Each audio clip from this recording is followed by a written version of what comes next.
자, 반갑습니다. 예, 여러분의 수능 생명과학 멘토 최영 선생님 인사드리도록 하겠습니다. 여러분들 그 얼마 전까지만 해도요, 뭐 길거리를 나가 보면은요, 되게 반팔에 반바지에 어떤 차림에 사람들이 정말 많았습니다. 그만큼 올해 여름은요, 여러분들 대단히 무더웠던 것 같은데요. 이제 시간이 좀 많이 흘렀습니다, 여러분들. 지금 이제 길거리를 나가 보면요, 자, 여러분들 저도 어떻습니까, 이제 긴팔에 이제 긴 바지를 입고서 이렇게 이제 길거리를 다니는 거 보면은요, 수능이 그만큼 이제 성큼 다가왔다라는 것을 알 수가 있습니다. 오늘부터 해가지고요, 며칠 뒤면은 수능입니까? 바로 28일 뒤면은 수능이 됩니다. 2014 수능이요. 여러분들이 지금까지 그 갈고 닦아왔던 그 실력들을요, 유감없이 펼쳐 보이는 시간이 이제 28일 뒤면은 다가오게 되는데요. 남은 기간 어떻게 하면은 지금 여러분들이 갈고 닦았던 내용들을 정말로 후회 없이 모든 것을 다 펼칠 수 있을지에 대해서 오늘 뭐 짧은 시간이라면 짧은 시간이고 충분한 시간이라면 충분한 시간인데 이 시간 동안 여러분들 제가 말씀을 좀 드려보도록 하겠습니다. 같이 한번 생각해 볼 거고요. 고민도 해볼 거예요. 여러분들 제 말씀을 꼭 잘 들어주시고요. 앞으로 이대로만 해주신다면은 수능 생명과학 정말로 여러분들이 문제 없이 잘 해결해 나갈 수 있을 거라 생각이 듭니다. 자, 준비되셨습니까? 자, 그러면 TBS 기적의 TV 상담받고 대학 가자 수능 특집 생명과학 파이널 학습법 지금 시작하겠습니다.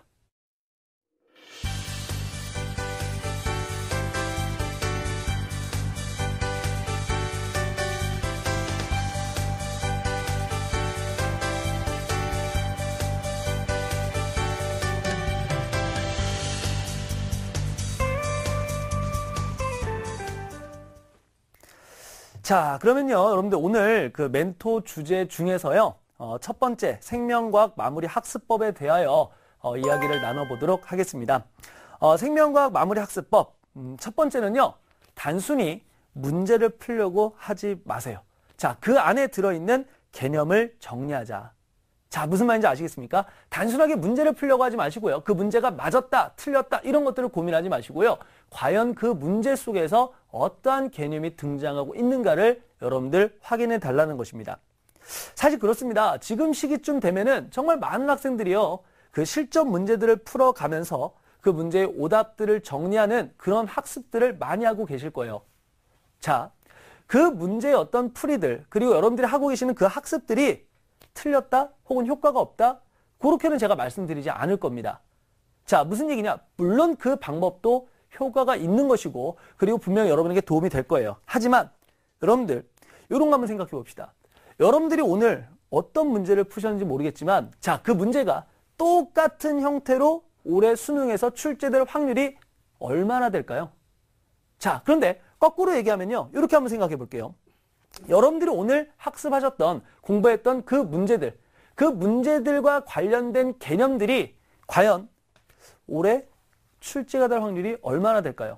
그러니까 그 문제가 똑같이 출제될 확률은 그렇게 높지 않을 거예요. 하지만 그것과 관련된 내용들이 출제될 확률은 상당히 높겠죠. 무슨 말인지 아시겠죠? 그렇기 때문에 여러분들이 기출문제를 푸는 것이고 그리고 그 기출문제를 내가 잘 정리하고 기억하는 거 아니겠습니까? 무슨 말인지 아시겠죠? 자, 그렇기 때문에 무슨 말인지 잘 모르시겠다고요? 자, 좋습니다. 그래서 제가요, 예시문항을 하나 준비를 해봤어요. 여러분들 그 예시문항 보면서 그럼 제가 지금 무슨 말을 하는지 한번 다시 한번 되새겨 보도록 하겠습니다. 예시문항 한번 보시죠. 자, 여러분들 지금 보시고 있는 문제는요, 2014 수능 대비 9월 평가 문항 중에서 16번 문항입니다. 자, 혹시 이 문제의 정답이 무엇이었는지 기억을 하십니까? 자, 여러분들 이 문제는요, 사실 정답이 그렇게 중요하지 않습니다. 자, 한번 여기 한번 볼까요? 자, 보시게 되면은요, 여러분들 지금 보셨을 때 이 문제의 정답 중요하지가 않아요. 왜냐하면은 이 문제는 우리가 수능을 보기 위해서 치렀던 평가 문제이지 이것이 수능 문제는 아니기 때문에 그런 거죠. 자, 그런데 이 문제에서 나왔던 개념은 다시 출제가 될 수가 있다는 것입니다. 자, 그래서 저는 어떻게 생각을 하냐, 이 문제를 어떻게 여러분들이 문제에 맞췄다 틀렸다 이런 부분이 아니라 어떻게 정리하느냐, 한번 예를 제가 들어봐 드리도록 할 텐데요. 우선 첫 번째, 여러분들 지금 여러분들이 보셨던 이 문제는요, 뭐에 대한 문제냐면은 그렇죠, 3단원에 해당되는 문제예요. 3단원. 그죠? 이 3단원에 해당되는 문제고서 얘는 항상성과, 그죠? 항상성과 뭐에 대한 문제입니까? 건강에 대한 문제입니다. 특히나 이 항상성과 건강 중에서 뭐에 해당되는 문제였습니까? 바로 방어 작용에 해당되는 문제였다라는 것이죠. 그죠? 자, 방어 작용에 대한 문제였습니다. 그리고 이러한 방어 작용 중에서 뭐에 대한 얘기냐? 바로 1차 방어와 2차 방어. 자, 방어 작용 좀 더 구체적으로 볼게요. 자, 무슨 얘기입니까? 1차 방어 작용과 그 다음에 2차 방어 작용에 대한 개념을 바탕으로 해서 무엇을 하는 문제였어요? 추론을 하는 그런 문제였다라는 거죠. 자, 그러면 이 문제를 풀어 나갈 때 여러분들은 이 문제를 봤을 때 어떻게 이 문제에 대한 정답이 몇 번이었고 이 문제에서 보기가 어떤 게 나왔고 이런 것들을 정리하시는 것이 아니라 남은 기간 동안에는 이 문제에 나왔던 주제들을 살펴보는 거예요. 자, 어떻게 가느냐? 좀 더 자세하게 가볼게요. 자, 방어작용에서 어떻게 하시느냐? 자, 이대로 가시는 겁니다. 보고 계시죠? 자, 집중하세요. 집중하십시오. 잘 보세요. 방어작용에서 1차 방어와 2차 방어로 나눠지게 됩니다. 그죠? 자, 1차 방어는 또다시 어떻게 나눠집니까? 여러분들 다 알고 있는 겁니다. 자, 무엇입니까? 그렇죠. 표면의 방어와 그 다음에 무슨 방어? 내부 방어로 이렇게 나눠지게 됩니다. 자, 또 하나 2차 방어는 어떻게 나눠지게 되겠죠? 그렇죠. 바로 세포성 면역이라고 하는 것과 그 다음에요. 그렇죠. 바로 체액성 면역이라는 것으로 이렇게 나눠지게 되는 것입니다. 자, 그리고 여기서 이제 좀 더 구체적으로 가야 돼요. 자, 표면 방어가 등장합니다. 자, 표면 방어가 등장했을 때 표면 방어는 뭐가 있습니까? 바로 피부에 대한 방어가 있습니다. 점막에 대한 방어가 있습니다. 그 다음에요. 점액에 대한 방어가 있습니다. 자, 그 다음에요. 내부 방어는 뭐가 있죠? 자, 내부 방어요. 여러분들 한번 대답해 보세요. 뭐 있습니까? 자, 내부 방어는요. 그렇죠. 바로 염증 반응이 있습니다. 그리고 염증 반응에서 무슨 작용이 있어요? 바로 식균 작용이라는 것이 등장을 하게 되겠죠. 자, 반면에 이 세포성 면역이라고 하는 것은 뭐가 있습니까? 그렇죠. 세포성 면역은요. 바로 T림프구에 의한 이 면역을 우리는 세포성 면역이라고 얘기를 하고요. 그 다음에 체액성 면역이라고 하는 것은 바로 B림프구에 의한 방어 작용을 우리가 뭐라고 얘기를 한다? 바로 체액성 면역이다라고 이야기를 하는 것입니다. 자, 그러면 이 문제를 이 개념도에 따라서 다시 한번 분석을 해볼게요. 여러분들. 이 개념도에 따라서 다시 한번 이 문제를 분석을 해보면 어떤 식이 되느냐? 이런 식으로 재정리가 돼요. 자, 지금 이 문제는 뭐에 대한 얘기였냐면은 이 문항들을 쭉 봤을 때 뭐에 대한 얘기냐? 바로 림프구가 결핍된 쥐와 그 다음에요. 자, 누굽니까? 대식세포가 결핍된 쥐와 그 다음에 정상적인 쥐에 대한 얘기를 가지고 추론을 하는 문제였죠. 자, 그럼 무슨 얘기냐면은 우리가 무엇이었습니까? 대식세포가 결핍되었다라는 건데 자, 대식세포가 결핍됐을 때는 바로 누구냐? 이 부분입니다. 여기 나 있는 여기. 대식세포가 무슨 작용을 하느냐? 바로 이 식균작용을 하게 돼 있어요. 식균작용. 그래서 이 대식세포에 의해서 식균작용과 관련된 얘기. 자, 그 다음에 림프구라고 하는 것은 이 두 가지를 모두 다 말하게 되겠죠. 이 두 가지를 모두 말하게 되는데 이 림프구에 대한 작용에 대한 얘기를 묻고 있는데 중요한 건 여기서 이 과정이죠. 바로 이 대식세포와 림프구의 무슨 관계? 얘네들의 상호 관계를 물었던 문제가 바로 이 문제다라는 것을 여러분들이 알아두셔야 된다는 것입니다. 자, 그래서 여러분들, 자, 저를 한번 보시고요. 자, 여기서 이렇게 됩니다. 그래프가 거기서 지금 세 가지가 등장을 하고 있었어요. 조금 전에. 제가 한번 칠판에다 그림을 그려볼게요. 자, 그래프가 하나가 이런 식으로. 자, Y축에서 뭐였냐면은 세균의 X의 수였는데 그래프가 이런 식으로 하나가 진행되고요. X의 수가 계속해서 늘어나는 거죠. 자, 두 번째 그래프가 뭐였냐면요. 세균의 수가 이런 식으로 해서 이렇게 되고 있는 세균의 수가 나왔고요. 자, 그 다음에요. 세균의 수가 어떻게 올라가다가 다시 떨어지는 이런 형태가 나왔습니다. 자, 여러분들 이제 이 그래프에서 이제 보시면서 제가 이 개념을 다시 한번 설명할게요. 그러니까 이런 식으로 가야 된다는 얘기예요. 단순하게 문제를 풀었다. 내가 그 문제를 맞았다. 그 문제를 틀렸다. 이게 중요한 게 아니라 이 그래프를 보셔야 되는데 자, 우선에 첫 번째, 세균의 수가 계속해서 증가하고 있다. 그 다음에 세균의 수가 어느 정도 일정하게 늘어나고 있다. 그 다음에 세균의 수가 감소했다. 이런 건데요. 요 관계입니다. 이 상호관계가 대단히 중요한데 여러분들 보시면 이 어떤 상호관계냐면은 자, 대식세포 여러분들 아실 겁니다.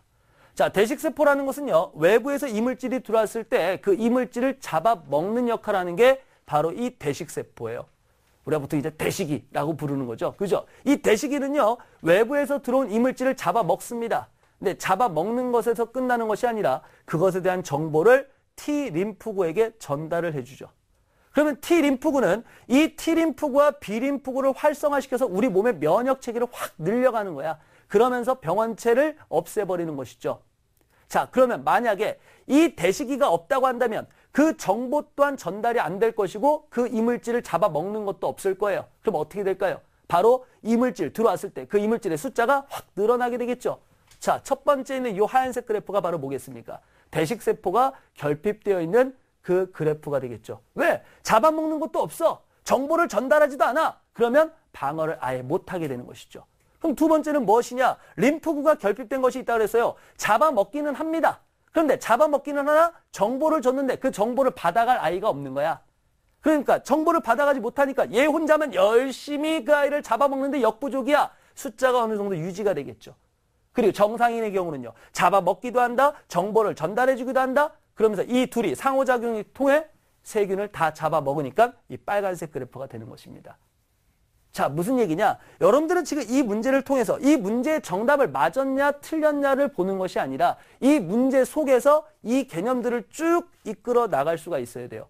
문제가 방어작용에 대한 문제다. 이 방어작용에서 어떤 내용인가? 그리고 어떤 것을 나에게 지금 묻고 있는가? 이런 것들을 고민해야 되는 것이죠. 우리가 흔히 이런 얘기를 해요. 기출문제를 풀어라. 기출문제를 풀어야 점수가 올라갈 것이다.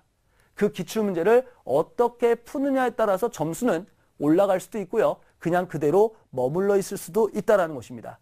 자, 다시 한번 얘기를 합니다. 문제에 등장하는 용어들을 하나하나씩 다시 한번 확인하세요. 지금 여기 나와 있는 것처럼 대식세포에 대한 용어, 식균작용에 대한 용어, 혹은 체액성 반응과 면역과 세포성 면역이라는 그런 단어들을 하나하나 짚어가면서 정리를 하시기 바랍니다.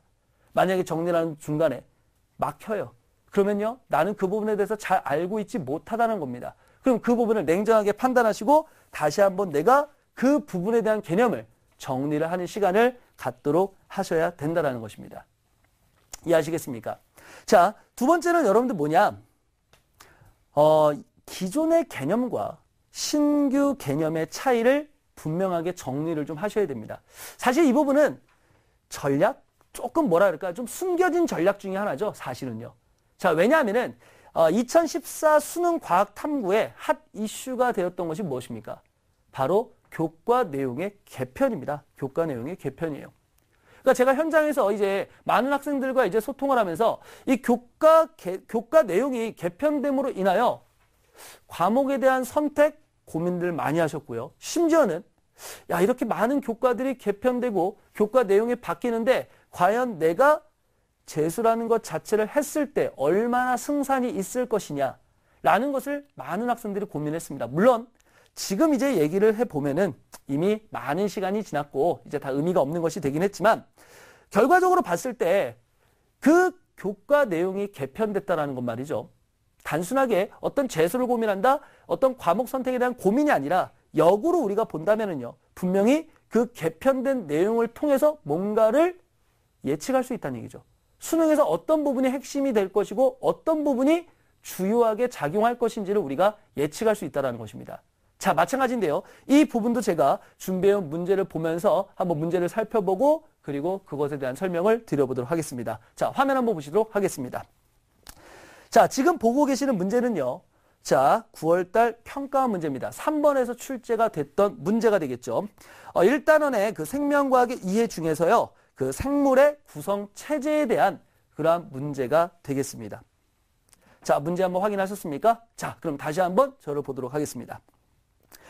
여러분들 물론 이 부분은요. 뭐라 그럴까요? 7차 교육과정이죠. 그죠? 7차 교육과정에서도 이 내용이 없었다? 아니에요. 그렇게 얘기를 하지 않겠습니다. 분명히 이 내용이 7차 교육과정에서도 있었습니다. 하지만 많은 변화가 좀 있었다는 것이죠. 자, 무슨 얘기냐? 자, 칠판을 제가 보면서 설명을 좀 드리도록 할 텐데요. 어떠한 변화가 있었느냐? 여러분들 뭐 대충 뭐 느낌이 좀 오시죠? 지금 어떤 변화가 있었다? 어떤 변화들을 우리가 느낄 수 있다? 자, 혹시라도 모르시는 분들이 있을까봐 정리를 좀 해드리는데요. 생물의 구성 체제입니다. 자, 생물의 뭐에 대해서 구성 체제에 대해서 이야기를 하고 있는 거예요. 사실 7차 교육과정에서는 그 생물의 구성 체제에 대해서 정리를 할 때 뭐라고만 얘기를 했었냐면은 이런 식으로 얘기를 했어요. 자, 세포들이 모여서 누구를 구성하고요?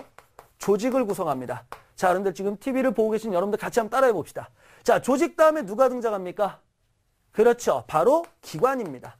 자, 그 다음에 기관 다음에 누가 등장하죠? 맞습니다. 그렇죠. 바로 개체가 이렇게 등장을 하게 되는 것이죠. 그래서 세포에서부터 조직, 조직에서 기관, 기관에서 개체로 갈 때 각각의 특징들에 대한 얘기를 물어봤던 것이 7차 교육과정입니다. 자, 그런데 이러한 7차 교육과정의 내용이 이제 개정 교과과정으로 넘어가면서 어떻게 확대가 됩니까? 자, 그것도 한번 제가 정리를 한번 해드리겠습니다. 자, 똑같아요. 생물 구성체제가 바뀌는 건 아니니까, 그지? 세포에서 조직이 되고, 조직에서 기관이 되고, 기관에서 개체가 되는데, 여기에서 이제 뭐가 등장해요? 자, 식물은 어떻게 변하며, 동물은 어떻게 변하며, 식물에 대한 특징은 무엇이며, 동물에 대한 특징이 무엇인지에 대해서 조금 더 구체적으로 제시가 되고 있는 게 바로 개정교육과정입니다. 그리고 2014 수능이 바로 그런 겁니다. 자, 무슨 얘기냐면은, 자, 우리가 식물만 한번 보게 되면요. 식물은 세포 다음에 조직이 나옵니다. 그죠? 조직 다음에 바로 기관으로 가지 않죠. 뭐 있습니까? 다 같이 한번 얘기해 봅시다. 뭐 있어요? 바로, 그렇죠. 누구? 조직계입니다. 조직계. 자, 여기서 누가 등장하는 거야? 바로 조직계라고 하는 것이 여기서는 식물에서 등장을 하게 됩니다. 그리고 식물은 기관으로 가고요. 기관에서 개체로 넘어가는 그러한 단계를 거치게 되겠죠. 자, 그런데 누구 같은 경우는요. 그렇죠. 동물입니다. 동물. 세포가 모였습니다. 조직이 돼요. 조직 다음에 누가 됩니까? 기관. 조직계가 없네. 그죠? 자, 그 다음에 누굽니까? 기관에서 개체가 되는 것이 아니라 바로 기관계라는 것을 거친 다음에 누구로 가고 있다? 바로 개체로 넘어가고 있다. 이렇게 정리해 볼 수가 있다는 것입니다. 자, 그럼 첫 번째가 무엇일까요? 그렇죠. 바로 여기서 지금 나왔던 개념 뭘 기억하셔야 됩니까? 식물과 동물의 차이다. 식물 같은 경우는 뭐가 있고요? 조직계가 있고요. 자, 동물 같은 경우는 뭐가 있습니까? 기관계가 존재를 하고 있다. 이렇게 볼 수 있겠죠. 자, 그런데 여기서 딱 멈추면 여러분들 우리가 기적의 TV, 상담받고 대학까지 TV가 아니죠. 여기서 한 가지 소스를 드리도록 하겠습니다. 자, 무슨 얘기냐? 여기서 여러분들이 이제 그럼 이 부분을 다 공부하느냐? 여기서 조금 더 집중적으로 보셔야 될 내용을 한 가지만 말씀드리도록 하겠습니다. 식물과 동물이 약간 다른데요. 이 동물 같은 경우는 어디를 좀 보셔야 되냐면은 잘 기억하십시오. 잘 보십시오. 자, 바로 이 조직입니다. 여러분들. 자, 노란색 동물이죠. 여기 이 부분 잘 보셔야 돼요. 예, 전체적으로 다 중요하긴 하지만 이 조직을 여러분들이 잘 살펴보셔야 됩니다. 그래서 동물 같은 경우는 조직이 몇 가지가 등장하죠? 4가지가 등장을 하게 될 거예요. 그죠? 자, 첫 번째 뭐가 있을까요? 우리 몸의 표면을 덮고 있다. 상피 조직에 대한 얘기를 할 수가 있습니다. 상피라고 얘기를 하죠. 뭐 가끔 학생들은 뭐 표피라고 얘기를 하는데 그 표피는 식물일 때 얘기하는 겁니다. 식물일 때. 이건 상피 조직에 해당됩니다. 상피 조직. 자, 그 다음에 이제 피부가 있습니다. 그 피부의 안쪽으로 들어오면 뭐가 있습니까? 그렇죠. 근육이라고 하는 것이 있습니다. 근육 조직. 자, 근육 조직. 자, 이렇게 쭉 했을 때 여기 근육 조직 있다고 합시다. 여기 있다고 합시다. 여기 근육 조직이 있어요. 근육 조직. 자, 근육 조직이 있고요. 자, 그 다음 뭐 있습니까? 어떤 외부에서 어떤 자극이 왔을 때 그 자극을 느끼고 반응을 해야 돼. 뭐 있어요? 신경조직. 신경조직. 자, 신경조직이 이렇게 있을 것입니다. 됐습니까? 자, 그 다음에 여러분들 우리 몸을 결합시켜줍니다. 지지해줍니다. 지탱을 해줍니다. 이런 것들이 뭐가 있을까요? 바로 결합 조직이다라고 하는 것이 이렇게 있겠죠. 자, 무슨 얘기냐? 여러분들 작년 5월 17일 날 예비수능을 봤습니다. 예비수능에서도 중요하게 다뤘던 내용이 바로 이 내용입니다. 상피조직, 근육조직, 신경조직, 결합조직. 이 4가지에 대해서는 반드시 정리를 하셔야 됩니다. 아시겠어요? 반드시 이 부분 정리를 좀 해주시면 좋겠고요. 자, 그 다음에 동물만 가지는 않죠. 바로 누가 있습니까? 여기 나는 이 식물에 대한 부분은요. 바로 조직계입니다. 조직계. 식물은 누구라고? 이 조직계에 대한 얘기를 여러분들이 잘 정리를 하셔야 돼요. 조직계. 왜? 이거는 이 식물만이 가진 아주 독특한 부분입니다.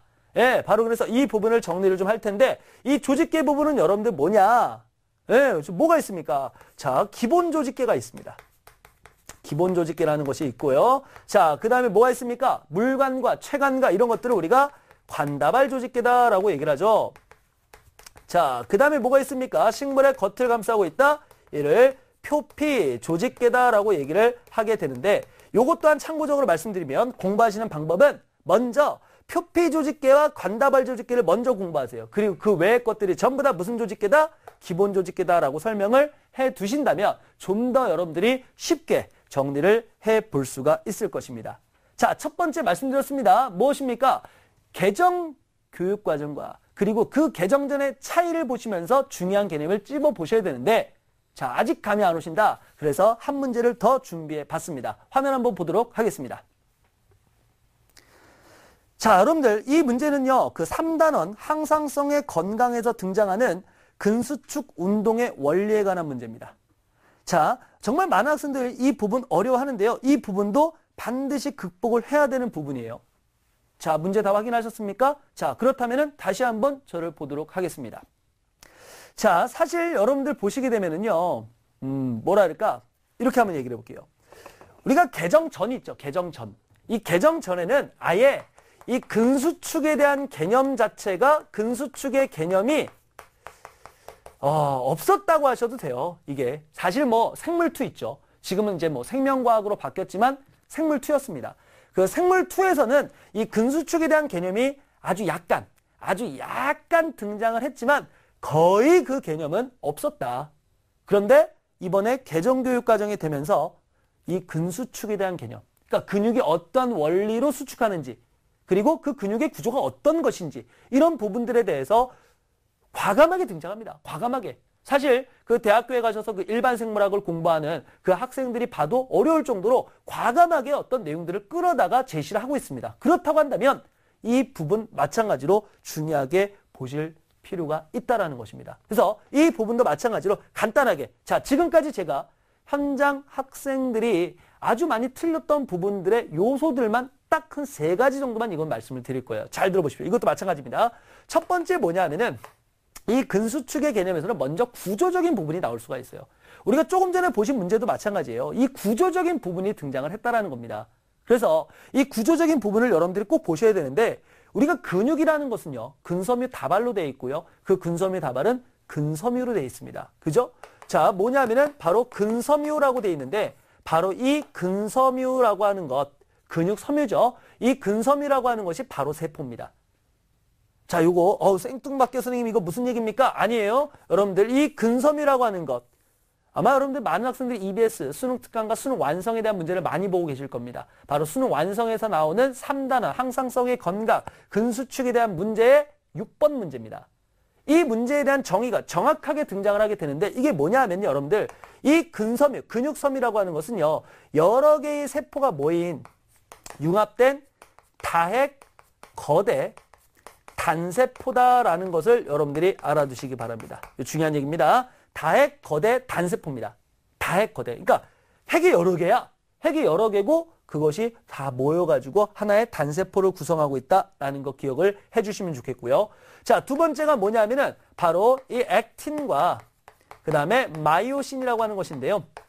이 액틴과 마이오신의 구조, 그 다음에 이 구조를 무엇으로 정리를 하셔라? 바로 그림으로 정리를 좀 하셔야 될 겁니다. 이 액틴과 마이오신에 대한 구조를 그림으로써 그 그림이 바로 뭐냐면은 우리가 조금 전에 봤었던 그 문제를 통해서 여러분들이 보실 필요가 있다라는 것입니다. 무슨 말인지 아시겠습니까? 자, 그리고 마지막으로 하나를 더 보게 되면은요, 우리가 근수축한다라는 것은요, 결과적으로 누가 움직이는 거냐라고 했을 때 바로 이 액틴이 움직입니다.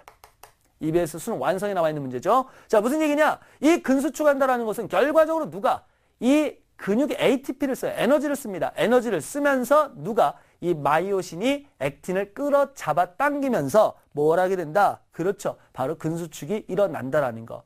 그걸 여러분들이 여기서 생각을 해 주시면 좋겠다라는 것이죠. 무슨 말인지 아시겠습니까? 자, 그러면요. 이런 내용만 있느냐? 사실 대단히 많습니다. 이 내용 말고도 여러분들이 중요하게 보셔야 될 것이 상당히 많습니다. 뭐 간단하게 제가 말씀을 드리면은요. 생명과학 2입니다. 자, 생명과학 2는 그렇게 많은 선택을 하지는 않으실 텐데요. 이 생명과학 2는요, 이런 내용들이에요. 유전자의 발현 조절 부분이 있을 겁니다. 유전자의 발현 조절 부분. 유전자의 발현 조절 부분 여러분들 꼭 한번 살펴보셔야 돼요. 왜냐하면은 이것은 기존에 있던 개념에서 좀 더 추가되고 업그레이드가 되기 때문에 상당히 좀 중요한 부분으로서 여러분들 볼 수 있습니다. 자, 두 번째가 뭐냐면은 생명공학 파트에서 PCR이라고 하는 것이 있죠. 그죠? 자, PCR 과정 여러분들 알아두셔야 될 거고요. 그 다음에 DNA 칩 같은 경우 알아두셔야 될 겁니다. 그리고 마지막으로 보시게 되면요. 우리가 분류 파트에서 많은 변화가 생겼어요. 이 분류 파트에서 어떤 변화가 생겼냐면은 5개에서 3개의 역으로 변화가 생겼고요. 그리고 그와 함께 진화에 대한 개념이 추가적으로 등장을 했습니다. 그죠? 우리가 뭐 동소적 종분하다 아니면 이소적 종분하다 하는 그런 개념들이 등장을 했기 때문에 여러분들 그 부분들, 그러니까는 교과서를 탁 펼쳐보세요. 기존에 있던 교과서와 새로운 교과서를 펼쳐보시고서 어떤 부분에서 변화가 생겼는지 그걸 여러분들이 보시게 되면은 어떤 부분에서 출제가 될 건지도 어느 정도 예측이 가능하다라는 거예요. 그럼 이유는 뭐냐? 여러분들 이유를 물어보고 싶죠. 그죠? 왜 선생님이 그렇게 변화된 부분을 봐야 됩니까? 이유는 딱 하나입니다. 교육과정이 바뀌었습니다. 교육과정이 바뀌었을 때 왜 바뀌었을까요? 학생들이 보기에 이 부분들은 필요하기 때문에 이 교육과정을 이수한 학생들은 적어도 이 부분만큼은 잘 해주길 바라는 마음에서 그런 교육과정에 변화가 생겼을 것입니다. 그렇다고 한다면 그 교육과정을 이수한 학생들이 얼마나 잘 이수를 했는지를 확인하는 그 시험에서는 당연히 그 변화된 내용 혹은 추가된 내용을 잘 이수했는지를 확인을 해봐야 되겠죠. 무슨 말인지 아시겠죠? 그렇기 때문에 그 부분에 대해서 출제가 될 수밖에 없다라는 것입니다. 충분히 제 말이 전달이 됐을 거라 생각이 듭니다. 자, 그러면요. 마지막으로 여러분들 세 번째 EBS 수능 특강 및 수능 완성을 완벽하게 정리하자라는 말을 제가 드리고 싶습니다. 다시 EBS 수능 특강과 수능 완성을 완벽하게 정리하자. 자, 올해는요. 물론 개정교육과정이 들어서면서요. 이 교과가 바뀌었다는 게 상당히 중요했지만요. 사실 그거보다 더 중요한 게 있죠. 바로 뭡니까? 이 수능 특강이라든가 수능 완성, EBS 연계 교재의 그 수능의 연계율이 몇 %입니까? 바로 70%입니다. 자, 그러면 그 70%가 반영이 된다. 무시할 수 없는 부분입니다. 그죠? 특히나 아직 점수가 완벽하게 어떤 내가 원하는 상태까지 올라가지 않은 학생들 같은 경우는 상당히 그 부분은 중요한 의미를 가지고 있는 것입니다. 자, 그런데 말이에요. 이 교재들의 내용을 남은 기간 동안에 다 볼 수는 없습니다. 그럼 어떻게 해야 되느냐? 여러분들 중요한 얘기를 제가 하나 해드릴게요. 바로 교재 속에 나오는 그림들, 교재에서 나오는 그 자료들 있죠. 그 부분을 중심으로 가십시오. 그리고 자, 그 중에서 수능 특강의 개념이 있고 수능 완성의 개념이 있다고 한다면 수능 완성을 조금 더 많이 보시기 바랍니다. 자, 중요한 얘기입니다. 수능 특강과 수능 완성이 있다면요, 수능 완성에 해당되는 내용을 조금 더 자세히 보시고 깊이 있게 보시기 바랍니다. 그리고 수능 완성에서는요, 단원별 문제가 있고요, 실전 모의고사 문제가 있습니다. 자, 그 중에서는요, 내가 어느 정도 점수가 올라왔다라고 생각하시는 분들은 수능 실전 모의고사 쪽을 좀 더 많이 보시고요. 내가 어느 정도 목표하는 점수, 즉 35점 정도에서 지금 왔다 갔다 하고 있다. 좀 더 올라가야 되는데 아직 자리를 못 잡았다 하시는 분들은 그 개념 부분에 있는 문제들을 조금 더 자세하게 살펴보시면 좋겠습니다. 그리고 그 부분을, 중요한 부분들을 체크해 가면서 나만의 정리 노트를 만들면 더욱더 좋을 것이라 생각이 듭니다. 자, 좋습니다. 이렇게 해가지고요, 우리가 첫 번째 주제죠. 어떻게 하면 우리가 마지막 그 학습을 제대로 할 수 있는가에 대한 내용을 살펴봤는데요. 다시 한번 여러분들 되짚어 보도록 하겠습니다.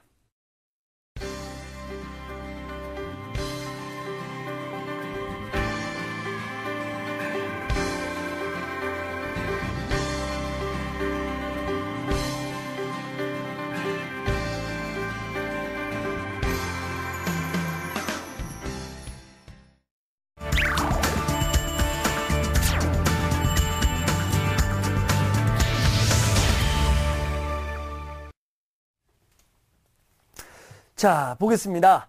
수능 특집으로 마련한 오늘의 두 번째 주제는요. 수능 당일 우리가 어떠한 자세로 임해야 되는가, 이 부분에 대해서 좀 설명을 드리도록 할 텐데요. 두 가지 정도입니다. 첫 번째가 수능 시험 문제풀이 전략에 대해서 살펴보도록 할 거고요. 첫 번째는요. 두 번째가 모르는 문제 혹은 낯설은 문제가 나왔을 때 어떻게 해서 우리가 그 문제를 공략할 것이냐. 분명히 이제 문제가 나왔으면은 뭐 익숙하든 익숙하지 않든 간에 맞춰야 되잖아요. 그럼 어떻게 해서 우리가 공략할 것이냐, 요거에 대해서 말씀을 드릴 텐데, 첫 번째는요, 여러분들 먼저 수능시험, 생명과학 어떻게 문제를 풀 것이냐, 그 문제풀이 전략에 대해서 말씀드리도록 하겠습니다. 자, 뭐냐? 결론 이겁니다. 문제를 풀 때는요, 꼭 순서대로 풀 필요는 없다. 자, 무슨 말이냐? 문제를 봤을 때 순서대로 꼭 풀 필요는 없다. 자, 아마 이 화면을 보시면은 하는 느낌이 딱 들 텐데요. 자, 한번 문제를 한번 보면서 어떤 문제를 때문에 이 얘기를 하는지 한번 살펴보도록 하겠습니다. 자, 여러분들 보시면요, 이 문제 기억나십니까? 이 문제를 보면 정말 뭐 치가 떨린다, 뭐 힘들다, 이건 다시 보기 싫다, 이런 생각들을 많이 하실 텐데요. 자, 문제들 그래도 한번 살펴보세요. 예, 한번 보시고요. 자, 다 보셨으면은 이제 다시 한번 저에게 집중을 해 주시면 좋겠습니다. 여러분들 이 문제를 보시면요, 몇 번입니까? 우선에 9월 모의평가죠. 13번 문제입니다.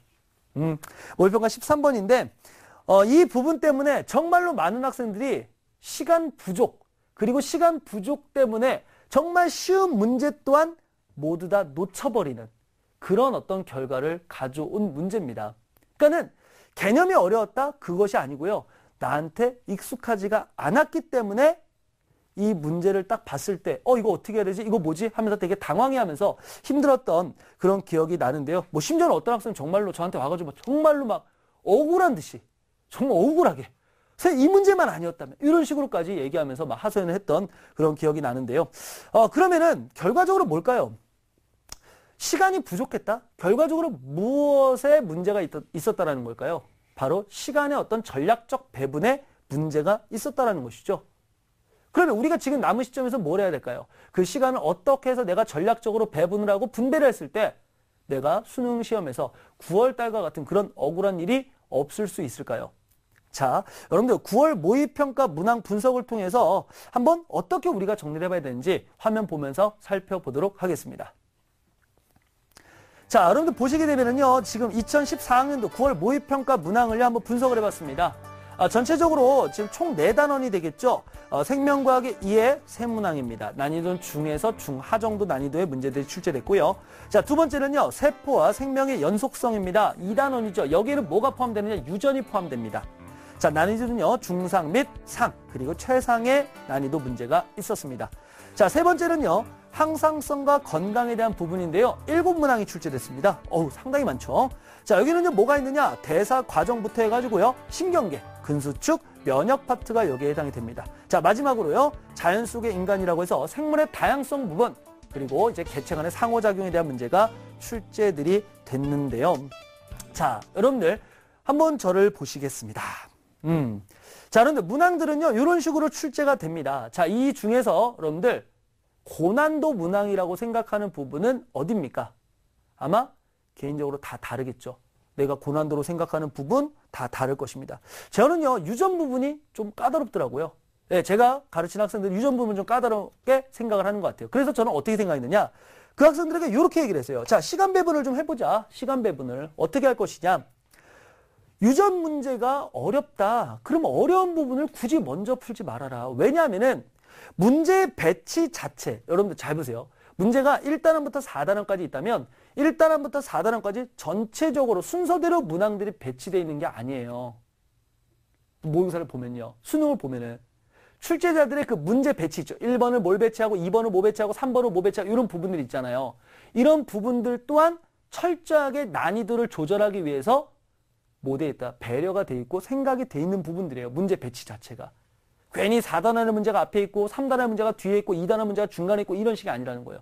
그러면 그러한 어떤 난이도 조절의 출제자의 함정에 여러분들 넘어가지 말아라. 뭐 해라? 여러분만의 전략을 세워서 그 전략대로 문제를 풀어가라. 굳이 출제자가 함정을 파놓고 나서 그 함정이 빠지라고 하는데 거기 가서 쏙 빠질 필요는 없다 이거죠. 그래서 어떻게 하느냐? 먼저 가장 쉬운 1단원의 문제를 여러분들 풀어갑니다.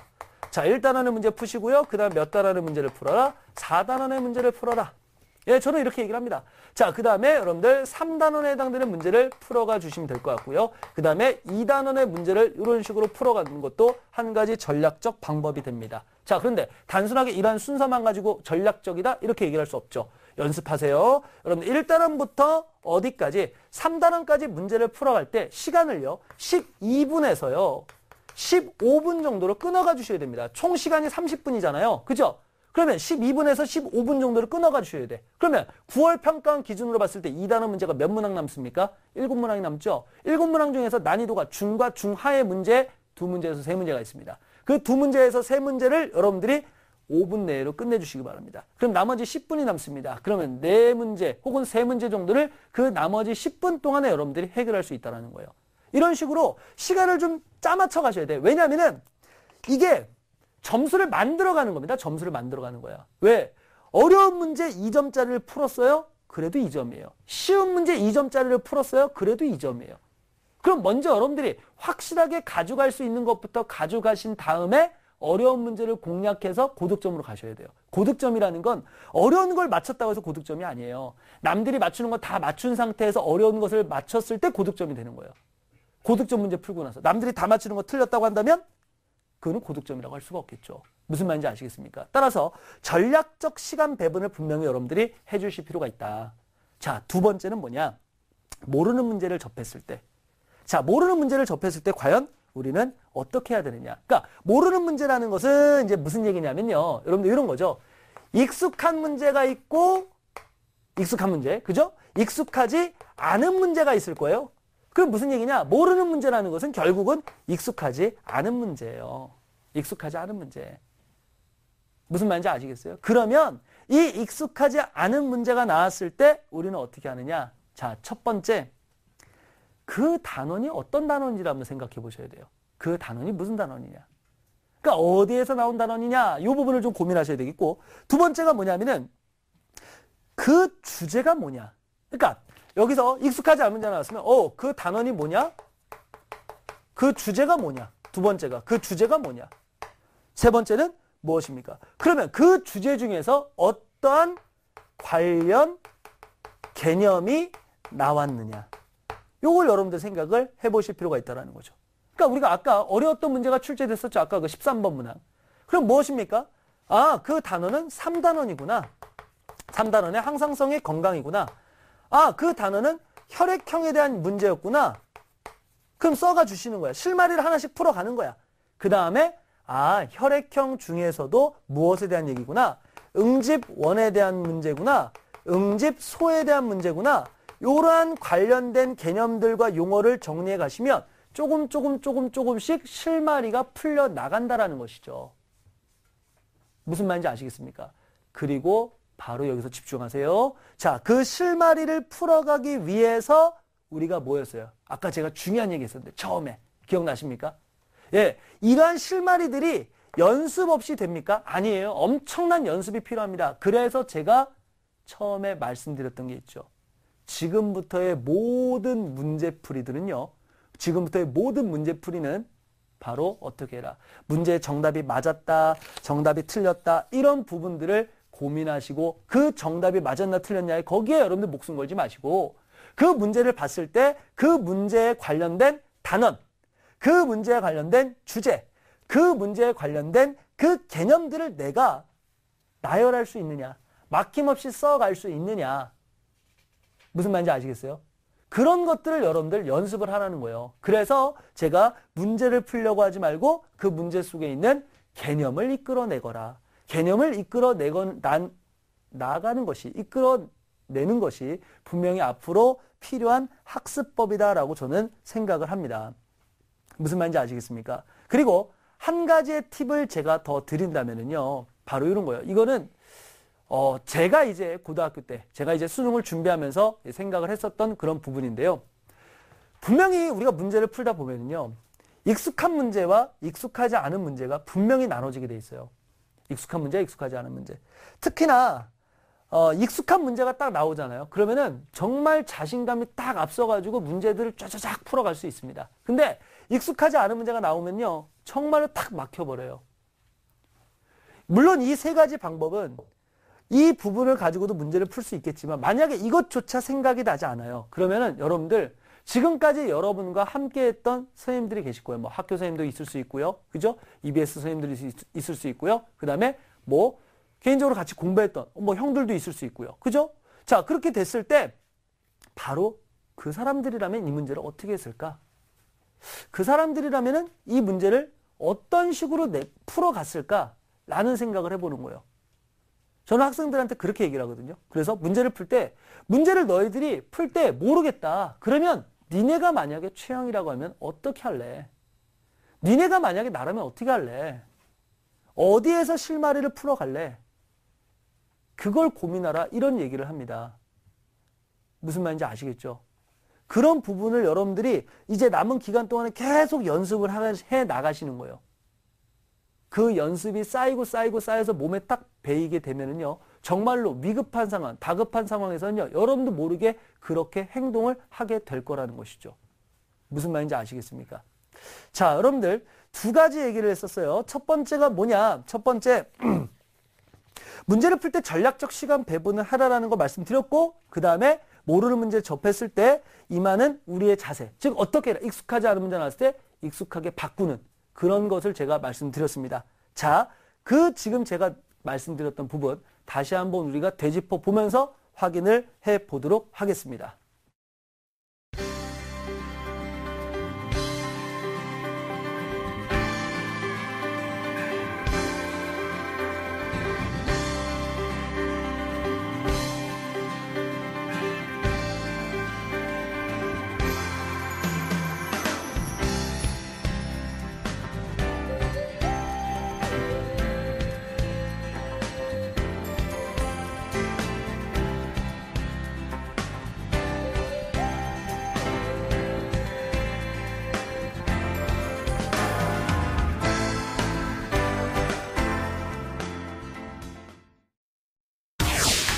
(2014) 대입 합격 멘토링. 월요일부터 금요일 밤 10시 TBS 기적의 TV 상담받고 대학가자의 1대1 입시 컨설팅 참여 방법을 알려드립니다. 먼저 포털 사이트에서 기적의 TV 상담받고 대학가자를 검색. 기적의 TV 상담받고 대학가자 홈페이지 중앙에 1대1 입시 컨설팅 배너를 클릭. 이제 상담 신청 자료 입력 수정을 누르시고 상담을 받기 위한 정보 동의 및 개인정보를 작성해주세요. 자, 그럼 본격적으로 1단계, 1학년부터 현재까지 내신 성적을 입력. 2단계, 출결, 봉사활동, 어학성적, 수상실적 등 비교과 활동도 작성. 3단계, 지금까지 참여했던 모의고사 성적을 작성하면 접수 완료. 수험생, 학부모 모두 홈페이지 접속 스타트. TBS 기적의 TV 상담받고 대학가자. 많은 신청 바랍니다. 자, 오늘 여러분들 그 짧은 시간이지만은요, 어떻게 하면 우리가 2014 수능을 좀 더 좋게 준비해 볼까에 대해서 같이 고민하고 생각을 해봤습니다. 좀 더 부족한 부분은 없지 않아 있었지만 여러분들 남은 기간 동안에 최선을 다하시고 그 최선에 최선을 더하시다 보면은요, 분명히 좋은 결과가 있을 거예요. 마지막 한마디만 제가 드릴게요. 여러분들 나름대로 열심히 하지 마십시오. 누가 봐도 열심히 하는 여러분이 되십시오. 그러면 분명히 여러분들이 수능에서는요, 여러분을 위한 그러한 수능이 될 겁니다. 여러분들 수능 대박입니다. 화이팅입니다.